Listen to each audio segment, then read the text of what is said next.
Okay. Hello, my name is Hannah. Welcome.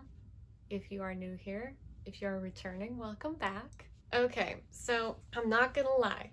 As alluded to briefly in the description of my last video, my July wrap up, that video almost did me in mentally.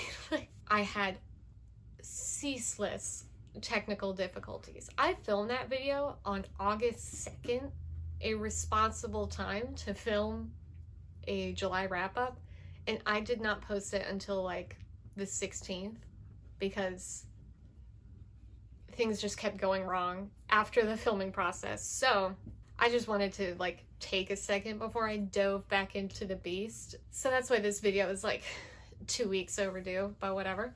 So I wanted to make a video that would be kind of mentally low impact for me. So I was like, what's something that I can just kind of talk about that will be easy and fun for me? Then I was like, oh my God, duh, it's the perfect opportunity to tell the people about the list. Now, the list, of course, is my Letterboxd list of anticipated book-to-movie adaptations. That sounds fun, right? I'm kind of hoping that this will turn into an ongoing series on this channel because the process by which books become movies is something that I am endlessly interested in and have been for a really long time. So yeah, so I have a lot of material. I was like, you know what, I should write out a list of upcoming adaptations that I could talk about, and I already have 2 full videos worth, and I probably have a couple dozen more movies I could talk about. So I foresee this being kind of a longer running series in between other kinds of videos. So yeah, so first I'll kind of explain how I do these on Letterboxd primarily. So I have a running list on Letterboxd of anticipated book to movie adaptations. Anytime I hear anything about a book that may one day potentially maybe become a movie, I add it onto this list. I keep notes on all of the entries of that list of books that I have read or am currently reading or have tried to read and quit. And then when I eventually one day watch the movie, I remove it from the list and I write a review and I tag the review read first.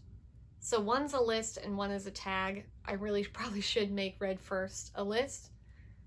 I just haven't done it yet. I've assembled a 7, I think, movies that are going to be adapted from books. I'm gonna get out in front of this right now.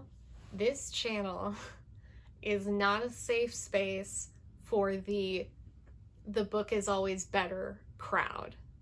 I have no patience for that. I'm sorry. Take your stickers and your pencil pouches and your outrage and take it elsewhere, because I just don't think that's true. I think a piece of art is not inherently more intellectual or deep or challenging just because it takes a long time to consume, and we need to stop acting like one format is inherently better than the other.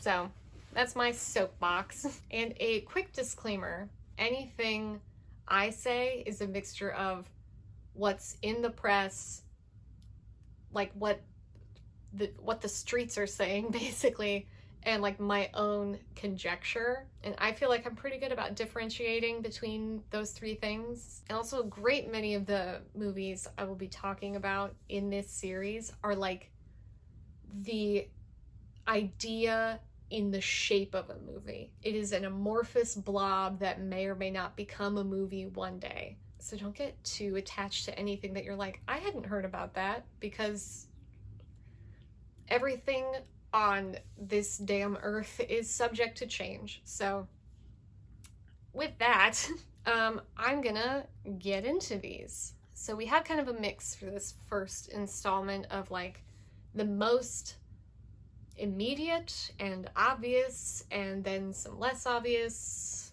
some very pale, ghostly, distant shape of a movie. So let's get started. All right, first, most obvious, my most anticipated movie of the year, 2 years running somehow, is Dune. I love Dune. This movie has it all, if it ever comes out. It's going to be directed by Denis Villeneuve, starring Timothée Chalamet and everyone else on Earth. There is so much out there about this movie already, like really in-depth analyses, like people are in for Dune, and I just don't have the time or bandwidth to discuss as in-depth as everyone else has. So just kind of run through the basics. As of right now, this movie is coming out October 22nd, 2021. I would not be surprised if that got delayed again, but I also may just move into the woods and no one will ever hear from me again if I have to wait another goddamn year for this movie. So, also, as a blanket statement, I'm going to be going off of US release dates for movies and books. I'm sorry, I can't synthesize all of the information for the whole globe. I'm not going to do it. This adaptation of Dune is going to be covering the first half of the first Dune book. Denis Villeneuve has stated his full intention is to make a sequel from the second part of Dune. But this week, he's been saying in interviews that he loves Dune Messiah and he would love for it to be a trilogy. That might be pie in the sky dreaming for us Dune heads, but we'll see one day. I cannot wait for Stan Twitter to get mad about this movie because Zendaya is barely gonna be in it, I think. Because if it's just over the first half, she's gonna be in Paul's dreams, and then at the very end. So yes, October 22nd, maybe. God, I'll be there with bells on. I really want to watch this movie. Okay. All right. The second one today is another one that is more concrete and imminent than maybe some of the other entries on this list, and that is Killers of the Flower Moon, adapted from the true crime book by David Gran. Will be directed by Martin Scorsese. It's going to be starring Leo DiCaprio, Jesse Plemons, Brendan Fraser is back in a cowboy hat. This is the best day ever. This movie is going to be great. It's currently filming. I feel like every couple weeks for the last couple months, there's been like, oh yeah, John Lithgow's going to be in it. And you're like, what? I think Apple TV Plus was involved at some point. They were going to be the sole distributor, but I think that ended up not happening. There was also not a certain release date timeline. All the online resources say that it will still be coming out in 2021, seeing as that it's almost the end of August, and I believe they're still filming. I would be astonished if that happened. Probably definitely next year at the latest would be my guess. That is, if we still have movies this time next year, and we're not living in like a Mad Max apocalyptic wasteland, so TBD. Right, now we're kind of moving into one that is more may not happen, and that is the Nightingale, adapted from the Kristen Hanna novel. This is really teed up to be a very cool movie. So it's going to be directed by Melanie Laurent, who is most famously an actress, but she's also directed 1 or 2 features now. And it's supposed to star the sisters Fanning, Elle and Dakota, in the lead roles, which would be very cool. However, I think a couple weeks ago, Melanie Laurent was giving an interview and someone asked her about the Nightingale, and apparently COVID really fucked up the filming schedule, possibly irreparably.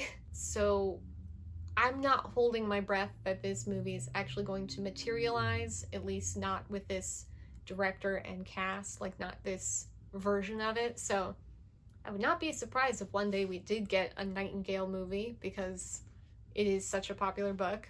yeah, I don't know that it would look the way it was initially going to if it ever comes out. But back to one that is, in all likelihood, going to come out in not too much time is The Lost Daughter, adapted from the Elena Ferrante novel. This is going to be Maggie Gyllenhaal's directorial debut. She's been in movies for eons, and now she is going to be behind the camera in the driver's seat, which is really exciting. So this movie will be coming to Netflix, again, just in the US. I'm not sure about other territories. So it's going to be on Netflix on New Year's Eve, I believe. I think it's going to have a couple weeks of a theatrical run before that. Some of the first stills have come out. There's still no trailer, but Netflix is kind of infamous for kind of marching to the beat of their own drum timing-wise on promotional materials, so we might get a trailer like the week before it comes out. This is going to be starring Dakota Johnson and Olivia Colman with Peter Sarsgaard, Jessie Buckley, Paul Mescal, and Oliver Jackson Cohen. So I'm interested. All right, and another one that's kind of been in this weird limbo for years is How to Stop Time by Matt Haig. When I read this book in like 2018, I want to say, like there were paperback copies in Barnes & Noble that said soon to be a major motion picture starring Benedict Cumberbatch, and there's been literally nothing else about it since then. So yeah, I believe he's been attached to star in and maybe also produce for like 5 years now, but he's a busy guy. There hasn't been any screenplay that I know of. There's no director. Like, it's just kind of like, we're making a movie of How to Stop Time with Benedict Cumberbatch. Goodbye. Yeah, so that's another one. Who knows where it's at in the process? Who knows what's going on with it? If it's like a matter of scheduling, I don't see Benedict Cumberbatch's schedule getting remarkably freer anytime in the immediate future. I don't know. That one's a big question mark because it has been at such a standstill for such a long time, but they immediately just put his name on all of the copies of the book. It's really weird. I don't know. All right, this one is one, oh God, I want it so bad, but again, I'm not holding my breath. I'm not holding my breath. And that is A Darker Shade of Magic by V.E. Schwab. This one. So in October of 2019, a small army of producers were announced to be attached to this project. And the producers involved are most known for making the John Wick movies. Listen, I love John Wick as much as the next girl. It doesn't seem like the most obvious marriage of talents to me, but I don't know anything about making movies, so what do I know? I'm not sure if it's a matter of, like Threads of Power, the sequel series, that maybe V.E. Schwab is going to have a substantial role behind the scenes, and as I've mentioned in previous videos, and she has talked about on social media, she is very busy. So yeah, she's busy. So I'm thinking maybe in my brain that somehow Threads of Power and this film project, timing-wise, not like marketing-wise or business-wise, but like timing-wise, are linked. Like maybe one will goose the other. I don't know. She just shared a photo behind the scenes. I think they wrapped principal photography on her Netflix show, First Kill. I really like V.E. Schwab, and I just feel like she has a lot of irons in the fire. So I'm like, take your time, but also hurry up. So that's definitely a case of we'll see. I've also feel like I've seen people say that that's going to be a TV show instead, which I think a lot of books lend themselves to TV shows. For some reason, I feel like this is very cinematic. I don't know. That's a total guess. And the last one I'm going to talk about today is The Maid by Nita Prose. And you might be, The Maid by Nita Prose? I don't know that book. I don't know that author. It's because that book isn't even out yet. It doesn't come out until January. Okay, so listen, this book is described as a Clue-like locked room whodunit, which is so up my alley already. But then, who is slated to star in and produce it? Florence Pugh, Amy March herself. Hello? So that is one I'm super curious about. Not to flex, but I have the arc.